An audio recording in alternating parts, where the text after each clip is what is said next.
Stone sentinels stand frozen in time across our planet. This is the untold story of when giants walked the earth, a journey into the mysteries of colossal monuments and the forgotten people who built them. You will discover the incredible human drama behind these ancient marvels, from the silent Moai of Easter Island to the sunken cities of lost empires. Why would a society pour generations of labor into moving mountains of stone? What hidden truths do these ruins still guard? By the end, you will see these wonders not as silent ruins, but as chapters in a thrilling story of ambition, belief, and the enduring human spirit.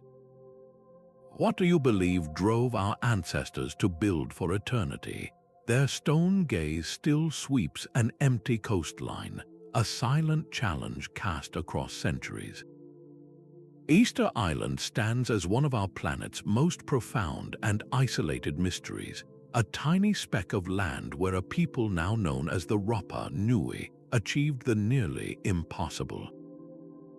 They carved and raised almost 900 colossal figures, the Moai, from a single volcanic quarry. These are not small idols. Many stand over 30 feet tall and weigh more than 80 tons, as much as a full-grown blue whale.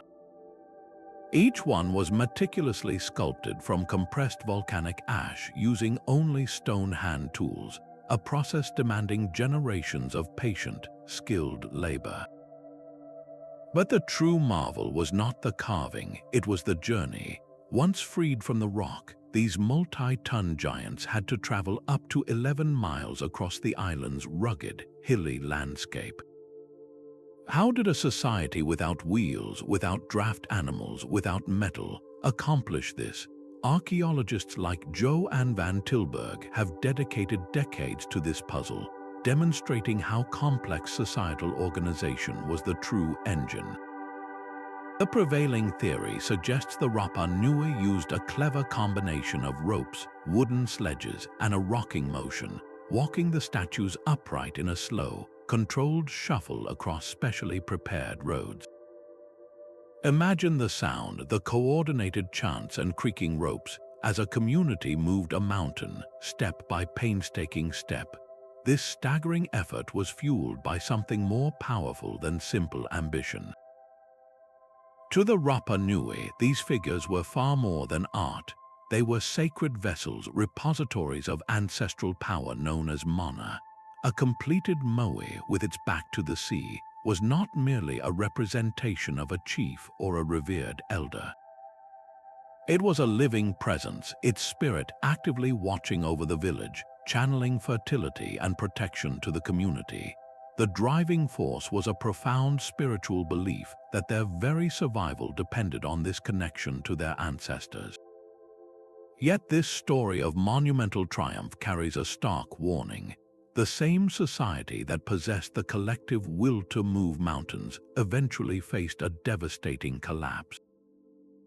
The theory, supported by extensive evidence, points to a grim reality.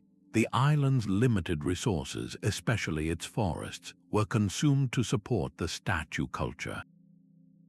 Trees were felled for rollers, for sledges, for ropes, and to clear paths for transport. Without trees, the soil eroded. Without wood, they could no longer build fishing canoes.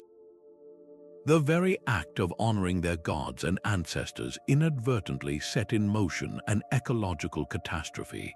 The Silent Sentinels of Rapa Nui now stand as a powerful, haunting lesson. They make us wonder about the true cost of our own ambitions and what we might be moving today that future generations will be left to contemplate. While the Moai of Rapa Nui stood in silent isolation, another giant faced the open sea, not as a silent watcher but as a triumphant beacon. Picture the sun gleaming off a bronze giant straddling the harbor entrance on the Greek island of Rhodes, one of the legendary 7 wonders of the ancient world. This was the Colossus of Rhodes, a statue of the sun god Helios that soared approximately 33 meters, or 110 feet into the sky. Its very existence was a declaration of victory, built to celebrate the city's successful defense against a massive siege. The people of Rhodes used the abandoned bronze weapons and siege engines of their defeated enemy to fund this monumental project, transforming the tools of war into a permanent symbol of their peace and resilience. Ancient historian Philo of Byzantium described the Colossus as a profound symbol of unity for the Rhodians, a project that unified the entire community. But how did they build something so audacious? The technique was revolutionary for its time. Instead of being a solid cast, the statue was a masterwork of early engineering. Its internal skeleton was a complex framework of iron bars and stone blocks, providing a stable core. Over this framework, craftsmen meticulously hammered and fixed hundreds of bronze plates to form the god's gleaming skin. This method was far more advanced than simply carving from stone, a testament to Hellenistic ingenuity. Yet for all its grandeur, the Colossus stood for a tragically short time. A mere 54 years after its completion, a powerful earthquake shattered the statue at its knees, toppling the giant. It lay in dramatic ruins for centuries, a fallen titan that travelers would journey far to witness. How did such a fleeting marvel come to symbolize eternal grandeur? Its brief, brilliant life reminds us that human achievement often shines brightest against the backdrop of its own impermanence. The story of the Colossus is not just one of creation, but of fragility, a theme echoed by other wonders that faced the unyielding forces of nature. The fallen Colossus of Rhodes reminds us that even the grandest monuments are not immune to time, but one ancient guardian has defied the ages by becoming one with the very earth it watches over. The Great Sphinx of Giza stands as a fusion of human intelligence and leonine power, its body carved from the living limestone bedrock. This is not a structure that was built, but one that was revealed, as ingenious sculptors saw the potential for a guardian in a solitary mound of stone left over from quarrying for the pyramids. Its immense form, with the body of a lion and the head of a pharaoh, is believed to represent King Khafre, its gaze eternally fixed on the rising sun. For over 4,500 years it has endured, its weathered surface telling a story of wind, sand, and the slow passage of countless seasons. One of its most famous features, its missing nose, is the source of a persistent myth, often wrongly blamed on Napoleon's army. The truth is the nose was likely broken off centuries earlier, a victim of iconoclasm or perhaps just the relentless erosion of time. The Sphinx's original purpose is a puzzle that still captivates us. Was it a divine guardian of the Giza necropolis, a powerful solar symbol connecting the king to the sun god Ra, or something more profound? Modern technology is now peering beneath the stone, with subsurface scans suggesting the possibility of hidden chambers and undiscovered passageways within its massive pores and flank. These tantalizing clues hint that the Sphinx still holds secrets, that its most profound messages from the Old Kingdom may not be written on its surface, but locked deep within. What cosmic alignments did its creators encode into its position? What forgotten rites were performed in its shadow? The Silent Sentinel offers no easy answers, only an enduring invitation to look deeper, to question what we think we know, and to wonder what other colossal truths still lie buried beneath the sands. The silent riddles of the Sphinx are matched only by the open-air enigma on England's Salisbury Plain. There, the massive sarsen stones of Stonehenge rise against the sky, a prehistoric circle that has captivated humanity for thousands of years.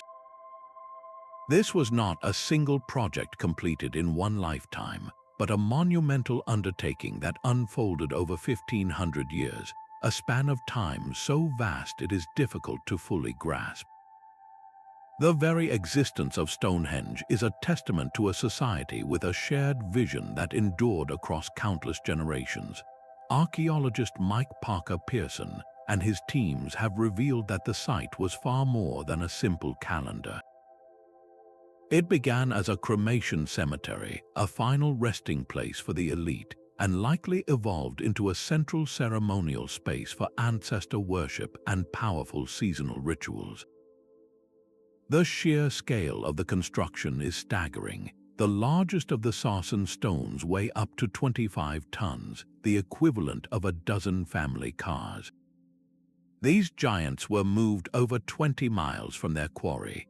Even more astonishing are the smaller blue stones, which were transported over 140 miles from the Preseli Hills in Wales. How did Neolithic people move these multi-ton rocks across such immense distances, over rivers and through rugged terrain? The prevailing theory suggests a combination of sledges, rollers, and ropes powered by the coordinated labor of hundreds of people. But the true genius of Stonehenge is not just in its transport, but in its alignment. The entire structure is a precise astronomical instrument, its central axis perfectly aligned with the rising sun on the summer solstice and the setting sun on the winter solstice. This was not a lucky guess. It represents generations of meticulous observation, a deep understanding of celestial cycles encoded in stone without the aid of written records or modern tools. How did they achieve such accuracy? They were master observers, tracking the sun's slow dance across the horizon year after year, century after century, passing this sacred knowledge down orally. The monument's gradual evolution reflects a dynamic ancient society, its beliefs and technologies changing over time. Stonehenge stands as a profound testament to an enduring human curiosity about the cosmos, a theme that would be echoed by cultures across the globe, each looking to the heavens and seeking to build their understanding into the very earth beneath their feet. Far to the east, another army stands guard, not of stone but of clay, buried in silent, perpetual formation. In 1974, local farmers digging a well near the city of Xi'an, China, stumbled upon one of the most stunning archaeological finds of the 20th century. They uncovered a single, life-sized terracotta soldier, a silent sentinel leading to an entire subterranean empire. This was the army of Qin Shi Huang, the first emperor of a unified China, a man so consumed with power and the fear of death that he commissioned an entire military force to accompany him into the afterlife. The scale is almost incomprehensible. 3 massive pits contain over 8,000 soldiers, 130 chariots, and 670 horses, and archaeologists believe much more of the complex remains untouched. This was not a symbolic gesture. It was a literal recreation of his imperial guard, designed to protect and serve him for all eternity. Each soldier is a unique individual with distinct facial features, meticulously detailed armor, and specific hairstyles that denote their rank and unit. You can look into the faces of these clay men and see a cross-section of an entire ancient army, from young recruits to seasoned officers. The creation of this force was a feat of bureaucratic and artistic genius. It was an early form of mass production organized into specialized workshops. One group of artisans crafted torsos, another legs, another heads, and then all the parts were assembled. Each figure was then covered in a lacquer finish and painted in vibrant colors, making the ranks a brilliant spectacle before time faded their pigments. What kind of ruler commands such a project? Qin Shi Huang was a man of immense ambition and paranoia. He unified China, standardized its writing and currency, and began the first version of the Great Wall. His drive for order and control extended beyond his mortal life. He sought elixirs of immortality, but as a practical backup, he built this eternal army to project his power into the next world. The terracotta warriors are a frozen moment, a colossal investment in the belief that a king's authority must be absolute, even in death. This profound desire to conquer mortality through sheer force of will connects these silent clay soldiers to the grandest tomb of them all. Across the world, in the dry valleys of southern Peru, a different kind of giant walks. Here, the art is not carved from rock or molded from clay, but etched directly into the skin of the earth. The Nazca lines are a sprawling gallery of enormous geoglyphs, stretching for miles across the arid Pampa Colorado. From the ground, they appear as little more than shallow grooves and discolored paths, a confusing network of tracks. But from the air, their true majesty is revealed. A colossal hummingbird, its wings outstretched in eternal flight, a sinuous monkey with an elaborately coiled tail. A massive spider over 150 feet long, rendered with astonishing anatomical precision. These are not small designs. Some figures stretch over 1,200 feet, so large they can only be comprehended in their entirety from the sky. The Nazca people created them between 500 BCE and 500 CE using a brilliantly simple technique. They meticulously removed the dark, sunburned stones that littered the desert surface, piling them to the side to expose the lighter, sandy soil beneath. This stark contrast created lines that have endured for over 2,000 years in one of the driest places on Earth. The sheer scale of the work is staggering, but the true mystery is their purpose. Why create such magnificent art that you can never fully see? For decades, researchers have grappled with this question. The pioneering mathematician and archaeologist Maria Reich devoted her life to the lines, meticulously mapping them and proposing they functioned as a giant astronomical calendar, with certain figures and lines pointing to key celestial events like the solstice sun. Others suggest they were sacred pathways, walked during rituals to plead with the gods for the most precious resource in the desert, water.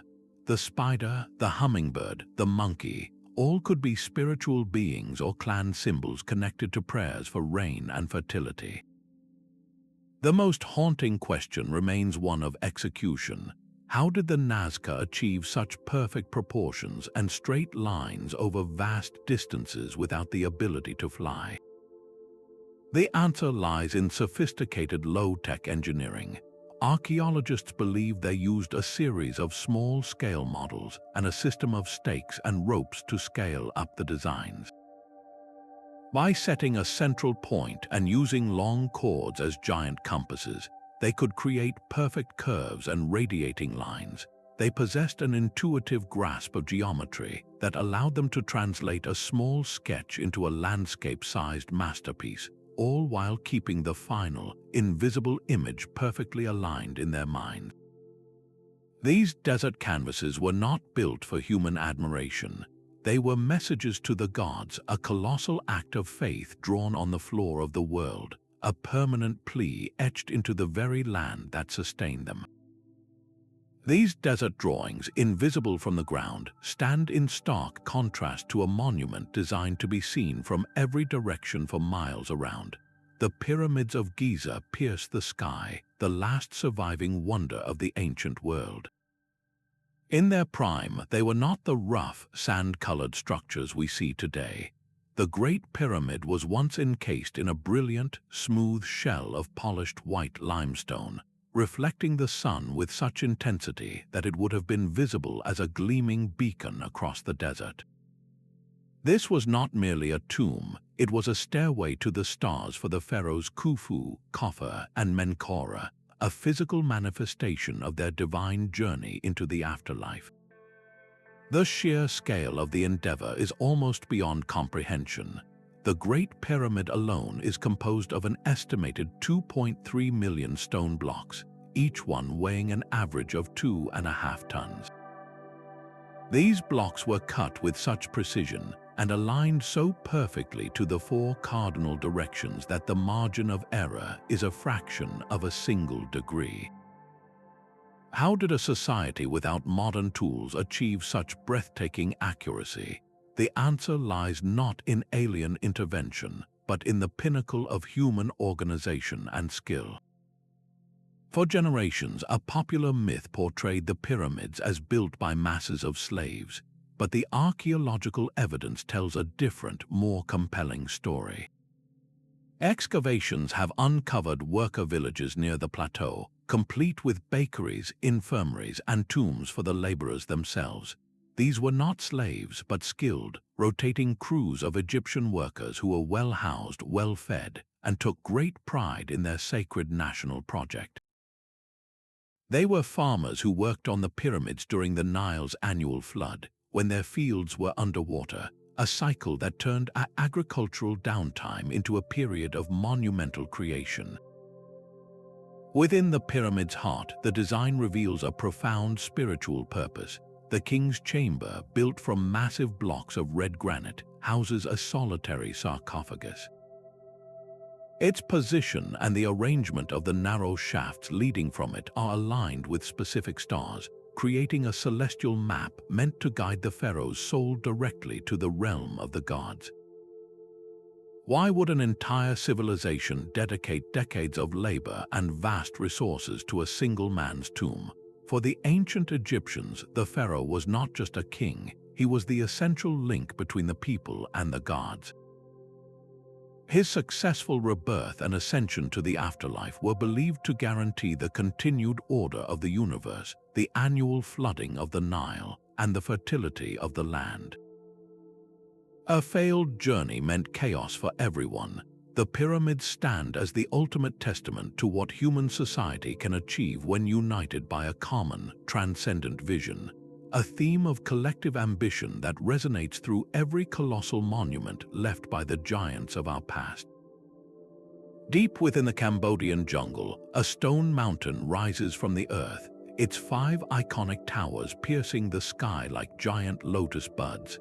Angkor Wat is not merely a temple, it is an entire celestial city carved from sandstone, the world's largest religious monument.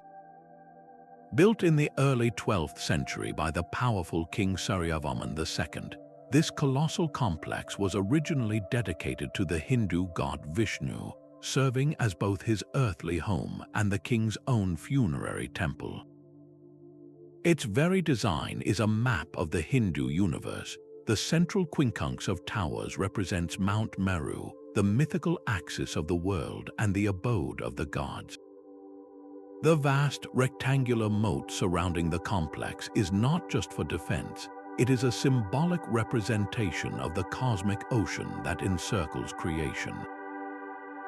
To walk from the outer walls toward the central sanctuary is to embark on a spiritual journey from the edge of the world to the very heart of divinity. This architectural ambition was made manifest through a breathtaking feat of logistics. The sheer volume of sandstone required was staggering, quarried from a mountain over 50 kilometers away.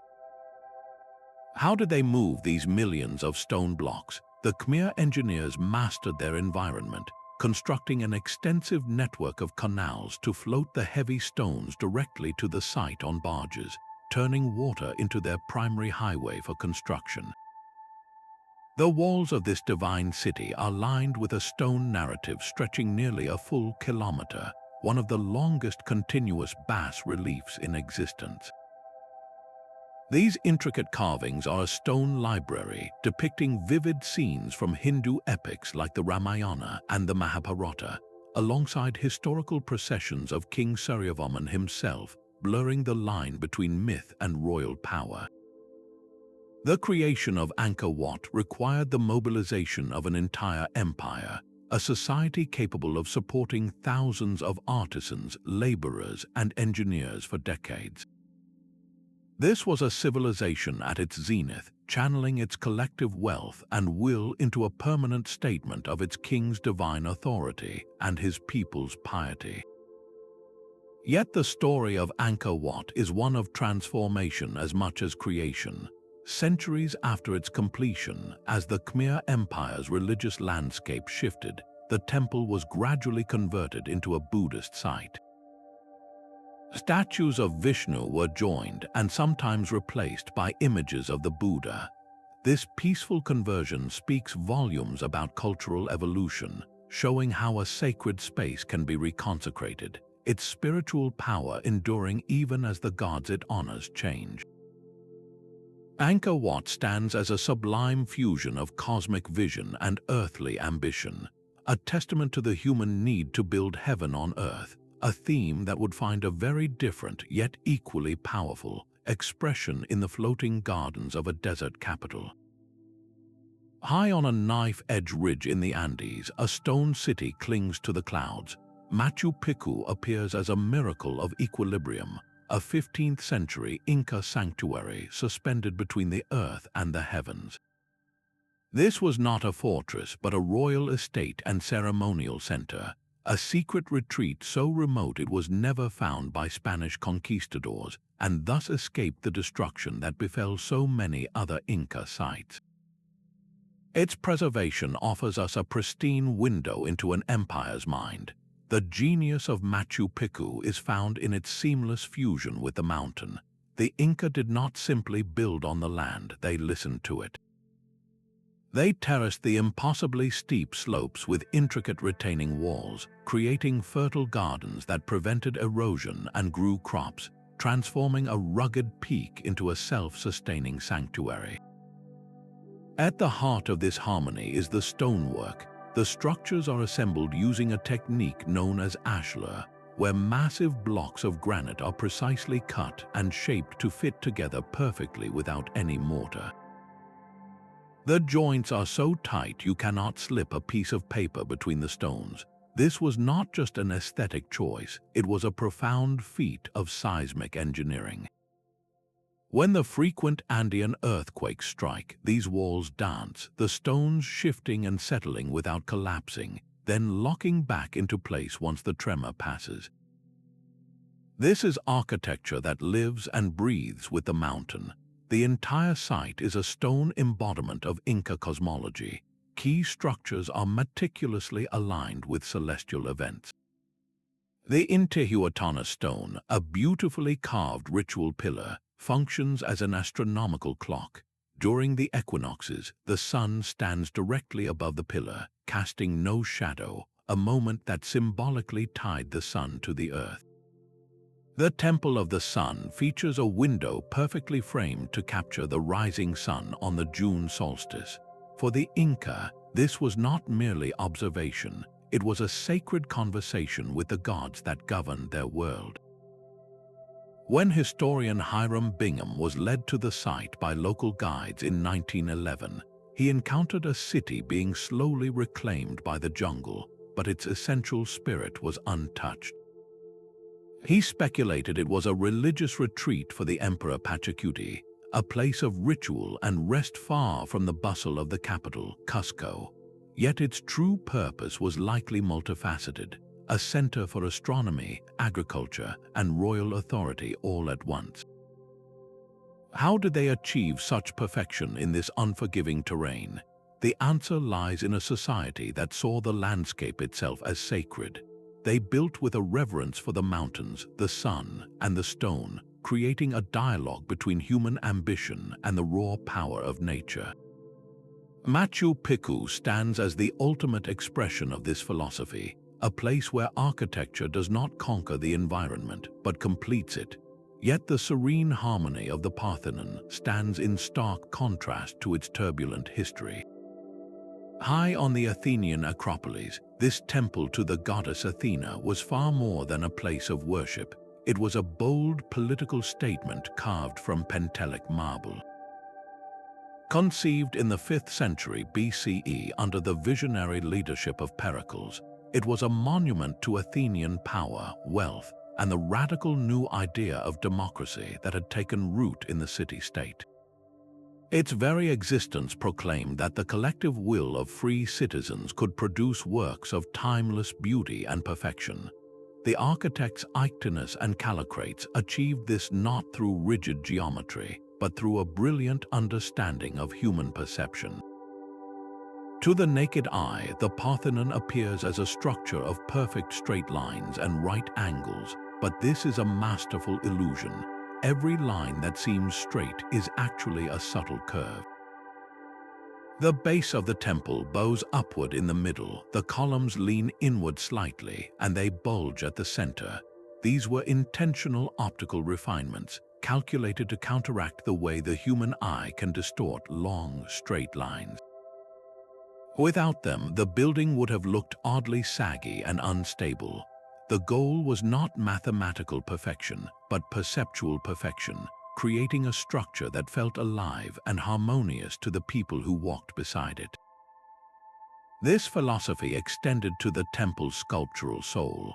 Under the direction of the master sculptor Phidias, the building was adorned with marble narratives that intertwined myth with civic duty. The metopes depicted the Greeks battling centaurs and Amazons, symbolizing the triumph of civilization over chaos. The continuous frieze that ran around the inner chamber broke with tradition by showing not gods and monsters, but the citizens of Athens themselves in a grand religious procession. It was a powerful, democratic message, placing the people at the heart of their own sacred story. But the Parthenon's journey through time is a chronicle of shifting power. It was transformed into a Christian church, then a mosque, and even stored gunpowder as an Ottoman Turkish munitions depot, leading to a devastating explosion in the 17th century that shattered its central structure. Then came Lord Elgin, the British ambassador who, in the early 1800s, obtained permission from the Ottoman authorities to remove many of the surviving sculptures. The controversy over these Elgin marbles, now housed in the British Museum, continues to this day, raising profound questions about cultural heritage and ownership. How did this one building come to embody an entire civilization? Its proportions were guided by the golden ratio, a mathematical relationship the Greeks saw as the key to universal harmony. It represents a moment when art, philosophy, and civic life fused into a single ideal, an ideal that would be rediscovered and revered for centuries, shaping the very foundations of Western art and architecture. The Parthenon stands as a testament to the power of an idea made stone, a cultural identity so potent it could survive empires, explosions, and the slow erosion of time itself. That same human genius for shaping landscapes into statements of power finds its ultimate expression in a stone serpent winding across China's northern frontiers. The Great Wall is not one single structure, but a vast network of ramparts, watchtowers, and natural barriers built and rebuilt over 2,000 years. While the first emperor, Qin Shi Huang, famously connected earlier fortifications, the most iconic and well-preserved sections we see today were the work of the Ming dynasty, a monumental effort to secure their empire from the north. The scale of this undertaking is almost beyond human comprehension. Millions of laborers, including soldiers, conscripted peasants, and prisoners, were mobilized to move mountains of earth and stone. Their toil under brutal conditions became the stuff of folklore, memorialized in heartbreaking songs and legends, like the tragic tale of Meng Jiongnu, whose weeping for her lost husband was said to have caused a section of the wall to collapse. This was not just architecture, it was an immense human sacrifice laid across the hills. Yet, for all that sacrifice, was the wall an effective military barrier? Historians debate its practical success, as determined nomadic armies could, and often did, find ways to breach or bypass it. Its true strength lay not in being an impenetrable shield, but in being a sophisticated control system. A chain of watchtowers functioned as a rapid communication network. Sentinels could send signals using smoke by day or fire by night, relaying messages across hundreds of miles in a matter of hours, far faster than any horseman could ride. This allowed for the swift movement of garrison troops to threatened areas. More than just a fortification, the wall became a regulated gateway. It channeled trade and migration along the Silk Road, forcing all movement through heavily guarded passes where the state could tax goods and monitor movement. How did this colossal project shape China's very identity? It physically cemented a cultural and psychological divide between the settled agrarian civilization of the Middle Kingdom and the nomadic tribes of the steppes. It became a powerful symbol of a unified China protecting its way of life from the perceived chaos beyond, a theme of division and connection that echoes in border monuments throughout human history. A narrow crack in the desert wall, the Sick Canyon, winds for over a kilometer between towering cliffs of rose-red sandstone. This is not a path, but a processional way, a natural corridor building anticipation until it delivers the ultimate reveal, the breathtaking facade of the treasury. Carved directly into the living rock, its Hellenistic columns and ornate urns appear as a mirage, a palace conjured from the mountain itself.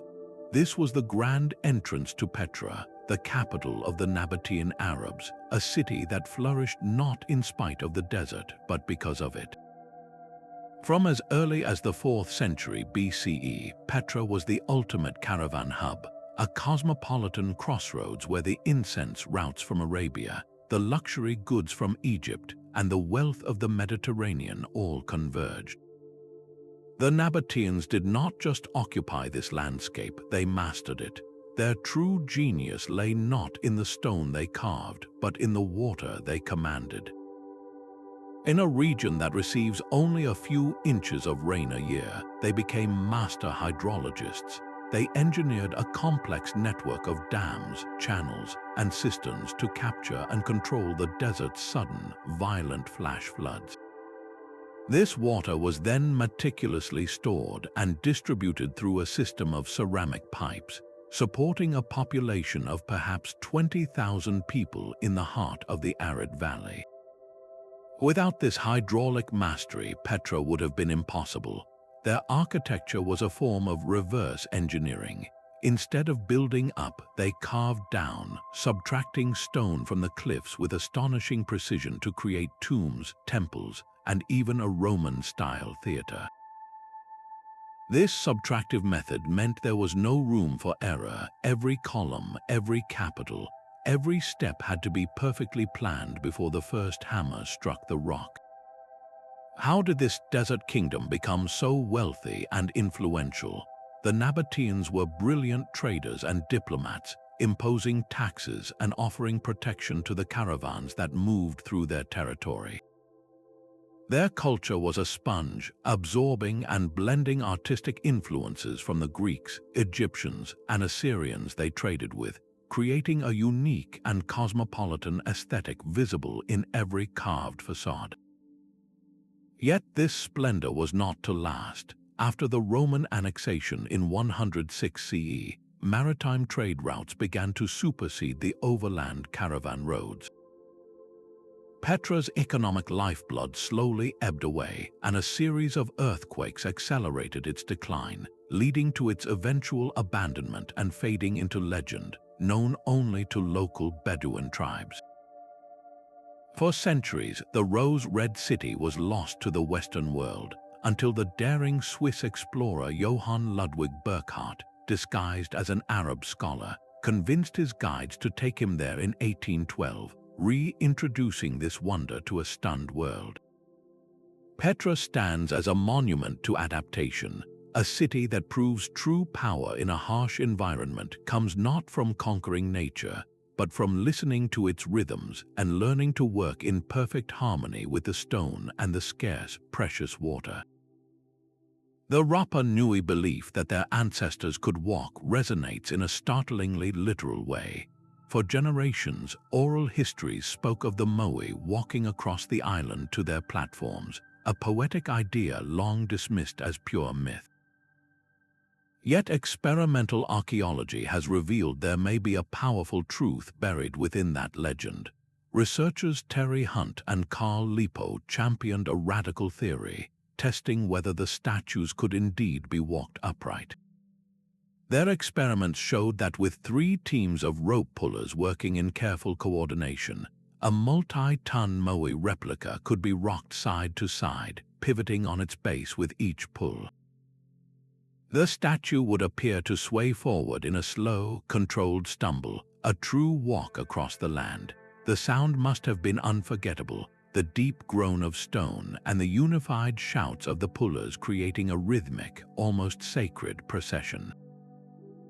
This method, while ingenious, was not the only possibility. Other theories suggest the use of wooden sledges gliding on a path of lubricated sweet potatoes, or a system of log rollers, though the island's limited timber makes this last option less likely. For coastal transport, some speculate about a dual canoe system, lashing two large vessels together to carry a moai through the water. Regardless of the precise technique, the energy required was staggering. Moving a single average-sized moai just 1 mile would have consumed the caloric equivalent of feeding dozens of people for an entire month. This was not a task for a small group. It demanded the coordinated labor of the entire community. What kind of social structure could organize and sustain such an immense recurring effort? It points to a society bound by powerful religious faith and collective purpose, where contributing to the transport was not just labor, but a central ritual of their culture. The act of moving the giant became as important as the final carving, a communal performance that reinforced social bonds and demonstrated their shared devotion.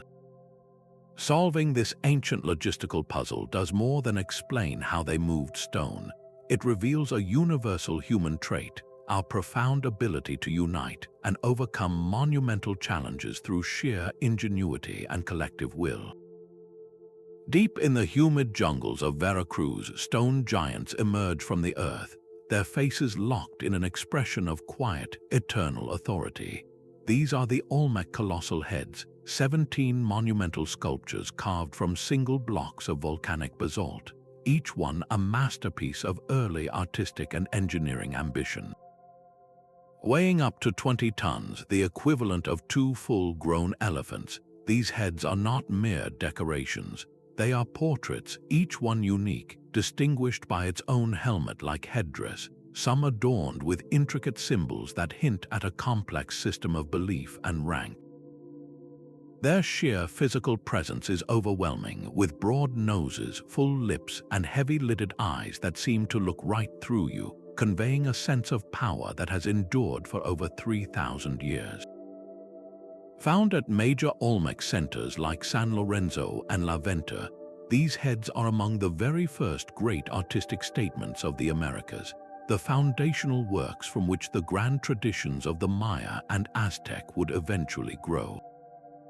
The Olmec are often called the mother culture of Mesoamerica, and in these faces we see the origins of divine kingship, the seeds of pyramid building, and the early glyphs that would evolve into writing. But who were these individuals immortalized in stone? Most scholars believe they represent powerful rulers, perhaps deified kings or chieftains who commanded the labor and loyalty of their people. The distinctive headgear could signify their role, with some theories suggesting they depict celebrated ball players, heroes of the sacred and brutal Mesoamerican ball game that was far more than a sport. Why choose such a permanent, imposing form for a portrait? This was not just a memorial, it was a statement of power carved into the very landscape, a declaration that a leader's authority was as solid and unyielding as the stone itself. The creation of each head was a monumental undertaking that began miles away. The basalt came from the Tuxtla Mountains, quarried from volcanic plugs using stone tools and immense patience. How did a society without wheels or pack animals transport a 20-ton boulder through swamps and jungle? The Olmec became masters of hydrology, using a network of rivers and artificial canals to float the massive stones on rafts, directing the flow of water to do the heaviest work. Once the boulder arrived, teams of highly skilled sculptors went to work, pecking and grinding the incredibly hard basalt with even harder stones, a process that would have consumed countless hours. The final placement was just as deliberate. At La Venta, the heads were arranged in lines, perhaps forming a permanent council of ancestral rulers watching over the ceremonial heart of the city. What happened to the people who created these wonders? Around 400 years before the Common Era, the major Olmec centers show signs of deliberate destruction and abandonment. The colossal heads themselves were sometimes mutilated and buried, a ritual act that remains one of the great enigmas of the ancient Americas. Was it civil war, a revolution against the ruling class, or an environmental crisis that led to their downfall? We may never know for certain. These silent stone faces hold their secrets close, a powerful reminder that even the most influential and enduring civilizations can fade, leaving behind only their most colossal and enduring creations to speak for them. Long before the Olmec rulers were immortalized in stone, a hilltop in southeastern Turkey was whispering a secret that would shatter our understanding of human history. This is Göbekli Tepe, a complex of massive stone circles erected by hunter-gatherers over 11,000 years ago, a staggering 7 millennia before the Great Pyramid of Giza. Its discovery forced archaeologists to rip up the old textbook narrative that claimed civilization began with farming. Here, it appears, the sequence was reversed. The very first colossal monument might have been the catalyst for everything that followed. The site, meticulously excavated by the late Klaus Schmidt, consists of multiple circular enclosures defined by towering T-shaped limestone pillars. These are not small posts. The largest stand over 18 feet high and weigh an astonishing 20 tons. Each one is a work of art, its surface covered in finely carved reliefs of animals, foxes, scorpions, vultures, and lions, a menagerie frozen in stone from a long-vanished world. These people were not settled farmers. They were nomadic foragers living off the wild game and plants of the region. How could such a society, without permanent villages, without fields of grain, muster the organization and labor to build something so immense? The answer lies in a powerful, shared belief system that drew scattered bands together for a common purpose. They quarried these multi-ton pillars from local bedrock using only primitive stone tools, then transported them nearly 500 meters to the hilltop. The method was pure human muscle, likely using a combination of ropes, log rollers, and levers, a symphony of coordinated effort. This was not a single project, but a sacred tradition that continued for centuries, with new enclosures being built and older ones ritually retired. Then, around 8,000 years before the Common Era, something extraordinary happened. The people of Göbekli Tepe deliberately and carefully buried their entire sacred complex under tons of soil and rubble. They did not destroy it in anger. They entombed it with what seems like reverence, a deliberate act of preservation that protected the site for millennia until its modern rediscovery. Why would they do this? Why invest generations of backbreaking labor into a structure with no apparent practical use, only to seal it away forever? The carvings provide a tantalizing clue. The prevalence of dangerous predators and carrion birds suggests a complex spiritual world, perhaps a cult of the dead where vultures were seen as psychopomps, spirits that carried the human soul to the afterlife. Göbekli Tepe might have been the world's first temple, a regional pilgrimage center where nomadic groups gathered for shared rituals, to exchange knowledge, forge alliances, and honor the spirits of the hunt. This communal gathering around a sacred site could have created the need for a more reliable food supply, prompting the first experiments with cultivating wild grasses, which grew abundantly in the surrounding hills. The temple, therefore, did not come from farming. It may have invented it. The desire to build for the gods could have been the very spark that ignited the agricultural revolution, setting humanity on the path to cities, kingdoms, and all the wonders and complexities that followed. This single hilltop challenges the very core of our origin story. suggesting that our drive to create meaning, to come together for something greater than ourselves, might be the true foundation of civilization itself. This journey from the world's oldest temple brings us to a mountain of stone that maps the entire cosmos. In the heart of Java, a vast, silent pyramid rises from the jungle, its silhouette a man-made peak against the sky. This is Borobudur, the world's largest Buddhist temple, an architectural prayer built in the 9th century by the Sailendra dynasty.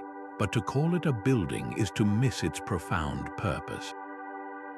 Borobudur is a cosmic diagram made tangible, a three-dimensional guide to enlightenment that a pilgrim was meant to walk.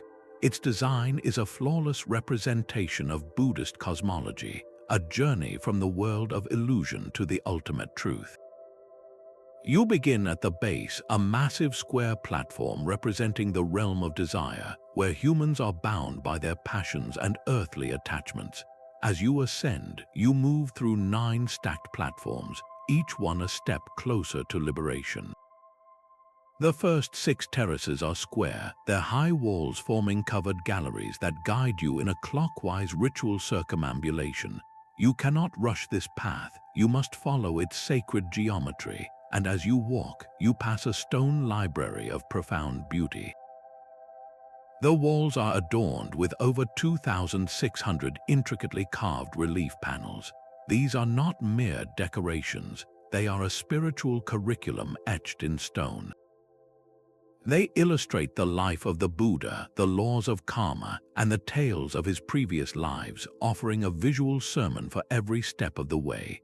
Interspersed throughout are 504 serene Buddha statues, each one seated in a perforated stupa, a bell-shaped lattice of stone. The upper 3 terraces break from the square, transforming into circular platforms. This shift in geometry is deeply symbolic, representing the transition from the world of form to the formless realm of pure spirit. Here, the perforated stupas reveal the Buddha figures within, their forms partially visible, a metaphor for the gradual revelation of truth. At the very pinnacle, the journey culminates in a single, large, central stupa. This final monument is completely solid and empty, a perfect representation of nirvana, the ineffable state of ultimate peace and liberation beyond all form and description. How did such a precise Indian Buddhist vision take root in Java? The temple is a masterful synthesis, a fusion of profound Indian philosophical concepts with indigenous Javanese ancestor worship and a deep reverence for sacred mountains. The Sailendra dynasty did not simply copy a foreign faith, they wove it into their own spiritual landscape, creating a new architectural language where a temple was not just a place to worship, but a mountain to be climbed, an ancestor to the divine. After centuries of use, Borobudur was mysteriously abandoned, its purpose forgotten as Buddhist kingdoms declined and volcanic eruptions and jungle growth slowly buried it. For centuries, it slept beneath layers of earth and ash, a lost mountain. Its dramatic rediscovery in the 19th century by the British, led by Sir Thomas Stamford Raffles, captured the world's imagination. The monumental restoration in the 20th century became one of UNESCO's most ambitious projects, a painstaking international effort to dismantle, stabilize, and rebuild the monument stone by stone, saving it from collapse. Borobudur stands today not just as a relic, but as a testament to the universal human yearning to build our understanding of the universe into the very earth we walk on, creating a ladder from the human to the divine. A forest of stone rises from the French countryside, a silent regiment standing in perfect rows for over 4 kilometers. The Carnac Alignments are not a single monument, but an entire landscape meticulously arranged, a sprawling network of over 3,000 granite menhirs placed by Neolithic hands over 5,000 years ago. Walking among these stones is a disorienting experience. They are not chaotic or random, but organized into distinct, parallel rows that march across the land with a purpose we can only guess at. Some are mere stumps, while others tower over a person, their surfaces weathered by millennia of wind and rain. The sheer labor involved is staggering. Each stone was quarried, hauled, and erected using only muscle, stone, and bone. This was not the work of a single village, but of a society bound by a common vision that persisted for generations. What could possibly justify such a sustained, colossal effort? Archaeologists have proposed many theories. Perhaps the alignments formed a gigantic astronomical observatory, with specific stones marking the solstice sun or the cycles of the moon. They might have served as sacred processional ways, where communities walked in ritual patterns to honor their gods or their ancestors. Another possibility is that they were territorial markers, a permanent declaration of a people's connection to their land, written in the language of stone. The local legends that emerged centuries later are just as fascinating. Folklore tells of a Roman legion pursued by the wizard Merlin, who turned the entire army to stone with a single gesture. This myth is a beautiful example of how later cultures, unable to comprehend the true origin of the stones, created their own stories to explain the inexplicable. The true power of Carnac lies not in any single theory, but in the overwhelming pattern itself. This was a society that sought to impose a profound, geometric order upon the natural world. They were not building a tomb or a temple, but transforming the very land into a sacred diagram. What ceremonies unfolded here under the vast Breton sky? What chants echoed between these granite lines? The stones offer no answer, only the enduring mystery of a unified human will, a collective act of faith that turned an entire countryside into a monument to belief itself. Her copper form first rose not in New York Harbor, but in the heart of Paris. The Statue of Liberty began as a dream of friendship between France and the United States, a colossal neoclassical sculpture destined to become the most recognizable symbol of freedom on Earth.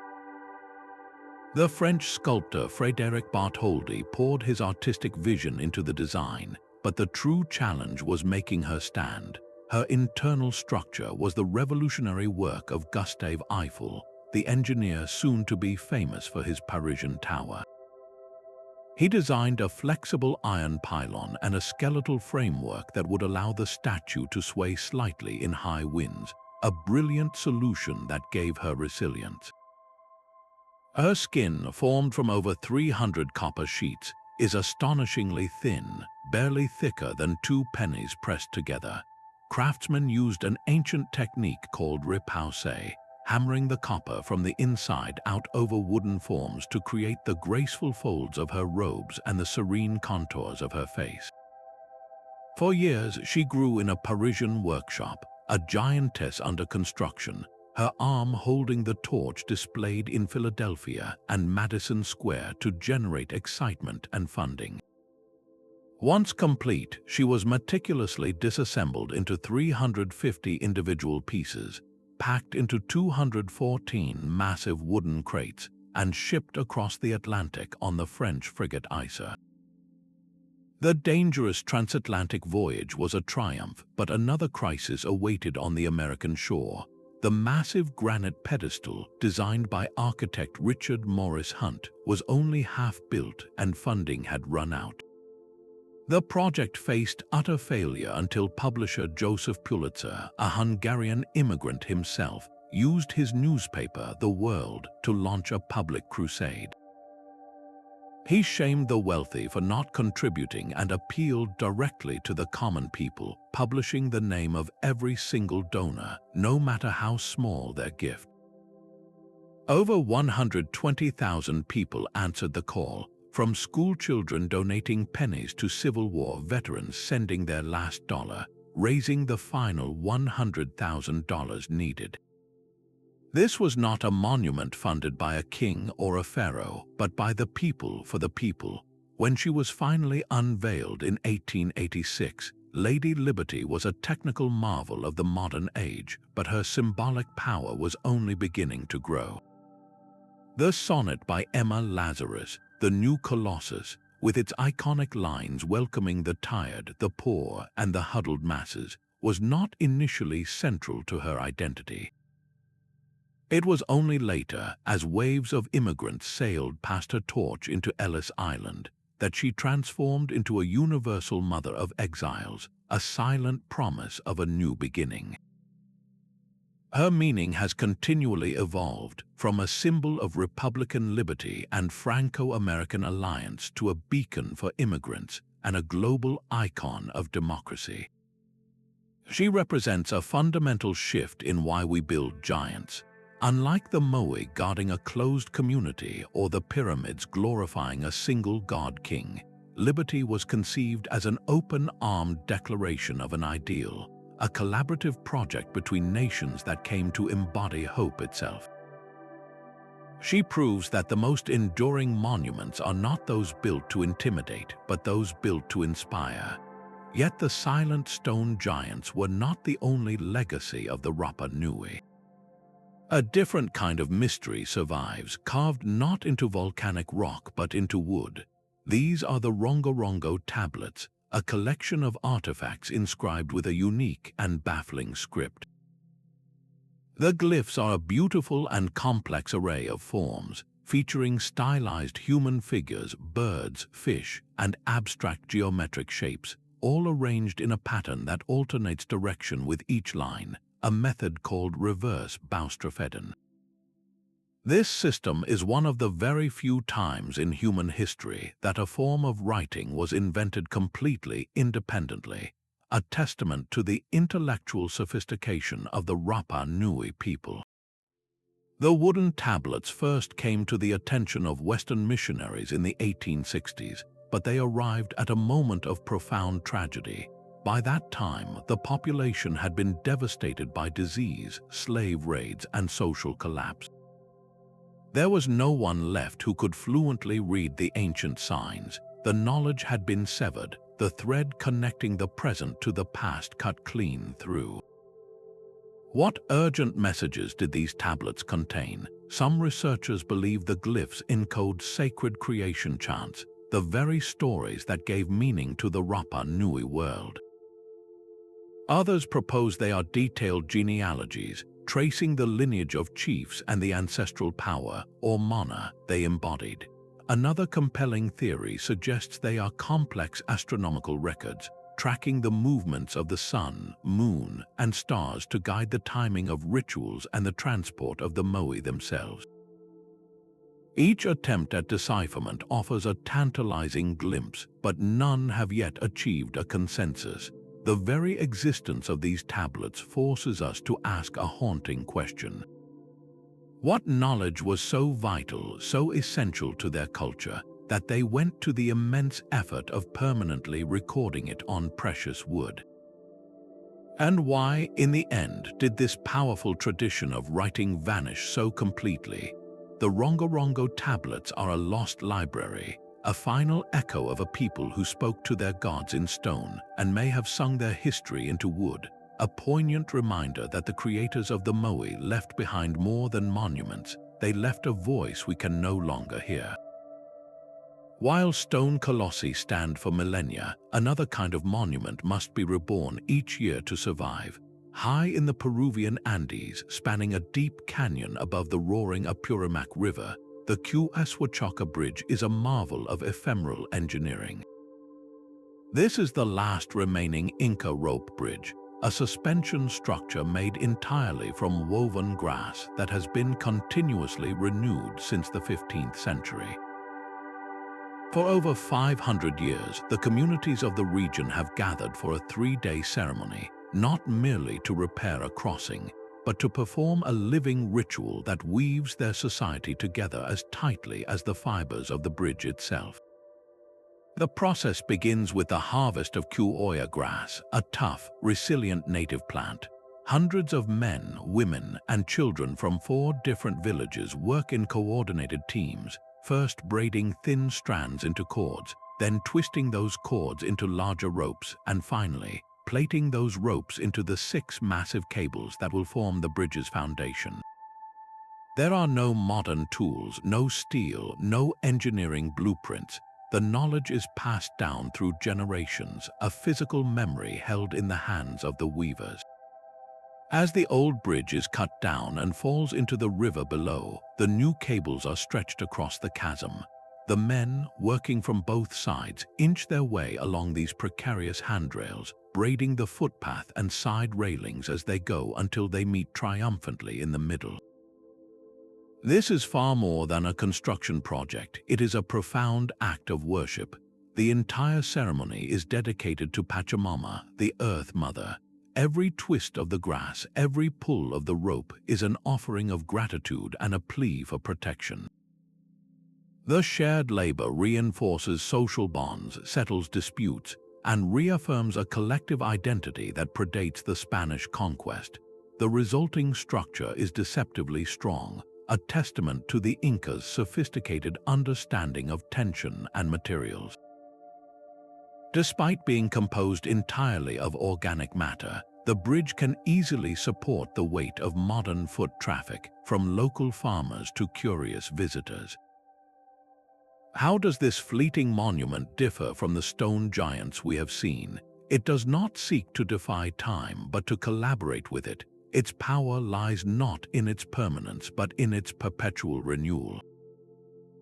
The Quechua Bridge is a vibrant, breathing tradition, a testament to a culture that persists not by leaving a static mark on the world, but by continually weaving its values into the fabric of the present.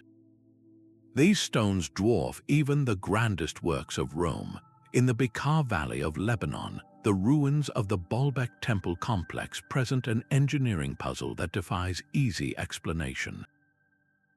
The Romans built a magnificent sanctuary here, but its true marvel lies in the foundation, a platform of colossal stone blocks upon which the Temple of Jupiter was later constructed.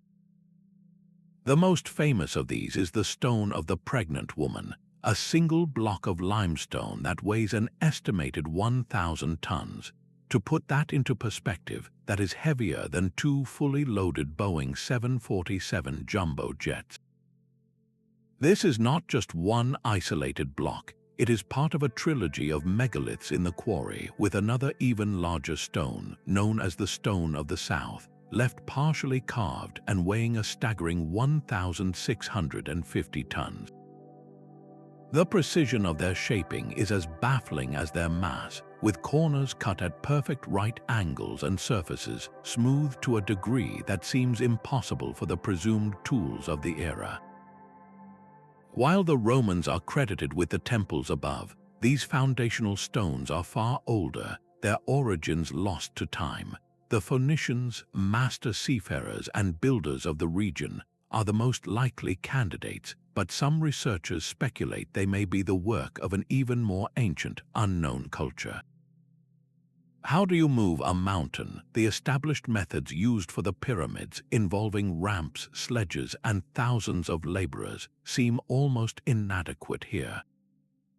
The sheer weight of the Baalbek stones pushes the limits of physics for known ancient technology. Mainstream archaeology suggests a system of immense levers, wooden rollers, and an unimaginable expenditure of human labor, with crews of thousands pulling in unison on ropes thicker than a man's torso. The logistics are mind-boggling, requiring a level of social organization and engineering genius that rivals any empire. This has, of course, fueled more speculative ideas, from lost technologies that could neutralize gravity to the literal involvement of mythical giants, stories that have swirled around the site for centuries. But the most compelling mystery is not just how they were moved, but why they were used at all. Why was such a colossal foundation necessary? What sacred or powerful structure stood here before the Romans, a structure deemed so important that it required a base made of the largest stones ever handled by human hands? The Baalbek Megaliths stand as a silent, humbling challenge. forcing us to reconsider the capabilities of our ancestors and the true scale of their ambitions. From the ephemeral grass bridge of the Andes, we journey to a mountain made permanent through faith. In China's Sichuan province, a serene colossus has watched over a treacherous river junction for over 12 centuries. The Leshan giant Buddha is the largest stone Buddha statue in the world, a 71-meter-tall titan carved directly into the face of a crimson sandstone cliff. Its creation began in 713 CE, born not from a king's decree, but from the profound devotion of a single monk named Hai Tong. He was tormented by the violent waters where the Minjiang, Dodu, and Qingyi rivers converged, a churning intersection that regularly shattered boats and claimed lives. Hai Tong conceived of a solution that was both spiritual and profoundly practical. He believed that the presence of a massive, calming Buddha would subdue the water spirits and pacify the turbulent currents. This was a project that demanded a vision spanning far beyond a single lifetime. The monk dedicated the rest of his life to fundraising and overseeing the initial carving, a legend claiming he even gouged out his own eyes to protest a local official attempting to extort the project's funds. His unwavering commitment laid the foundation for a 90-year endeavor, a task so vast it was completed by his disciples and later supporters. The construction method itself was a stroke of genius that physically manifested the monk's wish. As the artisans carved the Buddha from the top down, the immense quantity of stone removed from the cliff was strategically deposited into the river. This rubble gradually altered the riverbed, taming the violent whirlpools and making the waters safer for navigation, an engineering benefit that perfectly fulfilled Hai Tong's spiritual goal. The statue is a masterpiece of passive preservation. Its coiled hair is not merely a stylistic feature, but a series of over 1,000 hidden drainage channels. Within the folds of its stone robes and behind its head, a complex, concealed system of gutters and water outlets was carved to channel rainwater away from the core structure. This ingenious network has allowed the Buddha to withstand over a millennium of wind and rain, preventing the erosion that would have otherwise crumbled the soft sandstone long ago. What does this tell us about the society that sustained such a project for 90 years? The Leshan Buddha became a powerful economic and religious anchor for the entire region. Its primary purpose was spiritual, a permanent act of merit and a calming beacon for the faithful. Yet it also supercharged the local economy by securing a vital trade route, attracting pilgrims whose donations supported local communities and creating a lasting symbol of communal identity. This colossal figure is a profound fusion of deep faith and brilliant pragmatism, a monument that did not just watch over its people, but actively served them, calming both the waters and the human heart. The sheer density of the space is overwhelming, a forest of stone so vast it seems to swallow sound and light. Carnac's great hypostyle hall is not the vision of a single pharaoh, but the accumulated ambition of 2,000 years. Imagine a sacred project so continuous that every ruler for generations felt compelled to add his own chapter, not by building a new temple, but by expanding, enhancing, and adorning the same holy ground. This was a divine competition, a race for legacy where each king sought to demonstrate his piety to the supreme god Ammon by contributing something grander than his predecessor. The hall's 134 columns stand as a testament to this relentless drive. They are not uniform soldiers in a row, but a dense thicket of giants. The largest among them soar 21 meters high, with diameters so wide it would take 3 adults with arms outstretched to encircle one. Walking through their shadowed aisles is a humbling experience, a journey through a man-made stone canyon built to make a mortal feel small in the presence of the gods. Every surface tells a story. The columns and walls are a tapestry carved in stone, covered from base to capital in intricate hieroglyphic inscriptions and deeply cut reliefs. These are not random decorations, they are a permanent record of religious rituals, offerings to the gods, and the military triumphs of the pharaohs. They depict everything from the sacred bark of Ammon being carried in procession to scenes of Egyptian armies crushing their enemies, a direct link between divine favor and royal power. Maintaining this centuries-long construction project required a machine of state. The Temple of Ammon was not just a place of worship, it was one of the largest economic institutions in the ancient world. It owned vast tracts of farmland, herds of livestock, and mines, all managed by a sophisticated bureaucracy of scribes and priests. This wealth funded a permanent, skilled workforce of artisans, architects, and laborers who lived in nearby purpose-built villages. How does a monument become a living chronicle of a civilization? Carnac is the ultimate palimpsest, a manuscript where each generation wrote over the last, not by erasing, but by building upon it. You can read the rise and fall of dynasties in the shifting artistic styles, the changes in religious emphasis, and the sheer scale of each new addition. This organic growth created a sacred landscape that was more than the sum of its parts. It was a physical embodiment of the Egyptian state itself, a stone declaration that its power, like the temple, was eternal, constantly renewed and expanding through the ages. Yet the silent Moai were not the end of the Rapa Nui story. As the island's resources dwindled and the old social order fractured, a dramatic new tradition emerged from the crisis, one of daring competition and a different kind of faith. The focus of their society shifted from the ancestral past to a desperate struggle for survival in the present, centered on the creator god Makemake and a perilous annual ritual. Each spring, at the ceremonial village of Orongo, perched on the dizzying rim of the Rongorongo volcano, representatives from the island's competing clans would gather. Their goal was not to honor stone giants, but to win divine favor through a terrifying test of courage and strength. The chosen swimmers, known as Hapu, would scale down the sheer cliff face, plunge into the shark-infested waters, and brave the powerful currents to swim over a mile to the tiny offshore islet of Machu Nui. There they would wait for weeks, living in caves for the arrival of the sooty terns. The entire contest hinged on a single, fragile prize, the first egg of the nesting season. The man who secured it would signal his victory to the watchers at Orongo, then carefully lash the precious egg to his forehead and begin the dangerous swim back. The winner's clan leader was immediately proclaimed the Tangata Monu, the birdman, and granted sacred status for the next year. This was not a permanent monument, but a temporary, living vessel of power.